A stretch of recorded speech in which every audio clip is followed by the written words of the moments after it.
नमस्कार। Hindi learning channel में आपका स्वागत है। हिंदी लर्निंग चैनल आज लेकर आया है आज़ादी के 75 साल पूरे होने में जिन जिन स्वतंत्रता सेनानियों का हाथ था, उनमें से आज एक ऐसे स्वतंत्रता सेनानी के बारे में जानेंगे जिसके बारे में शायद ही कुछ लोग जानते हों। जी हाँ, आज की वीडियो उस शख्स के बारे में है जिसका जन्म भले ही बंगाल की धरती पर हुआ था, पर कर्मभूमि उस शख्स की बिहार थी। खुदीराम बोस अमर शहीदों में विशिष्ट दर्जा रखने वाले थे। एक ऐसा 18 साल का नौजवान जिससे ब्रितानी हुकूमत भी कांप गई। एक ऐसी ज्वलंत मिसाल जिनका नाम अग्रगण्य स्वतंत्रता सेनानियों में आता है। मुजफ्फरपुर की धरती पर खुदीराम बोस 3 दिसंबर 1889 को पैदा हुए। बचपन में ही माता पिता का साया इनके सिर से उठ गया और बड़ी बहन ने इनका पालन पोषण किया। खुदीराम बोस, जिनके पिताजी का नाम था बाबू त्रिलोकनाथ बोस और माताजी का नाम था लक्ष्मी प्रिया। खुदीराम बोस स्कूली जीवन में ही आजादी की लगन लगाए बैठे थे। 9वीं की पढ़ाई छोड़कर जंगे आजादी में कूद गए थे। और नौजवानों में ऐसा नौजवान बहुत ही कम देखने को मिलेगा जिसने स्वतंत्रता की आजादी में अपनी जान तक दे दी। और उसकी उम्र बहुत ही कम थी, यानी कि मात्र 18 साल के थे। 1905 में जब लॉर्ड कर्जन ने बंगाल का विभाजन किया तो वहां लोगों ने जबरदस्त विरोध किया।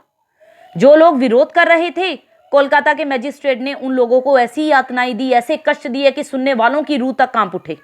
उस समय युगांतर नाम की एक नई संस्था बनी थी जिसके सक्रिय सदस्य बन गए थे खुदीराम बोस, और उस संस्था के लिए लगातार कार्य करने लगे। किंग्सफोर्ड, जिन्होंने दमनकारी नीति अपनाकर भारतीयों को दंडित करना शुरू किया था, उनकी इस दमनकारी नीति से प्रसन्न होकर ब्रितानी हुकूमत ने किंग्सफोर्ड की प्रमोशन कर दी थी। और जुगांतर नाम की संस्था ने फैसला किया कि किंग्सफोर्ड को मजा चखाया जाए। अंग्रेजों को सबक सिखाने के लिए 2 क्रांतिकारियों के कंधे पर भारी जिम्मेदारी डाली गई, और वो 2 क्रांतिकारी थे खुदीराम बोस और प्रफुल्ल कुमार चाकी। जी हाँ, प्रफुल्ल कुमार चाकी। इन दोनों को कहा गया कि मुजफ्फरपुर जाएं और किंग्सफोर्ड की हत्या कर दें। 30 अप्रैल 1908 को प्रफुल्ल चाकी और खुदीराम बोस किंग्सफोर्ड के बंगले के बाहर तैनात हो गए। उन्हें पता था कि किंग्सफोर्ड कहां से निकलेगा, कहां पर उस पर हमला करना है। दोनों के पास बम भी थे, पिस्टल भी थी। रात 8:30 बजे दोनों नौजवानों ने उसकी बग्गी को आते हुए देखा। खुदीराम बोस ने बग्गी पर बम फेंका, जबरदस्त हमला किया। धमाका ऐसा था कि उसकी आवाज 3 मील दूर तक सुनाई दी थी। लेकिन उस धमाके की गूंज सिर्फ मुजफ्फरपुर में ही नहीं बल्कि लंदन तक पहुंची थी। और उन्हें भी पता चला, लंदन में रहते हुए जो अंग्रेजी लोग थे, अंग्रेजी सेना थी, उन्हें पता चला किस तरह भारतीय क्रांतिकारी अपने ऊपर होने वाले कष्टों का, अपने ऊपर होने वाली यातनाओं का बदला लेने के लिए आगे बढ़ रहे हैं। पर दुर्भाग्य ये था दोस्तों कि उस बग्गी में किंग्सफोर्ड नहीं था। उस बग्गी में 2 क्रांतिकारी, 2 अंग्रेज महिलाएं थी। ये जानकारी खुदीराम बोस और प्रफुल्ल चाकी को ना थी। पर इस घटना के बाद किंग्सफोर्ड इतना डर गया कि उसने नौकरी छोड़ दी और वापस ब्रिटेन चला गया। इस घटना को अंजाम देने के बाद 24 घंटे लगातार प्रफुल्ल कुमार चाकी और खुदीराम बोस भागते रहे।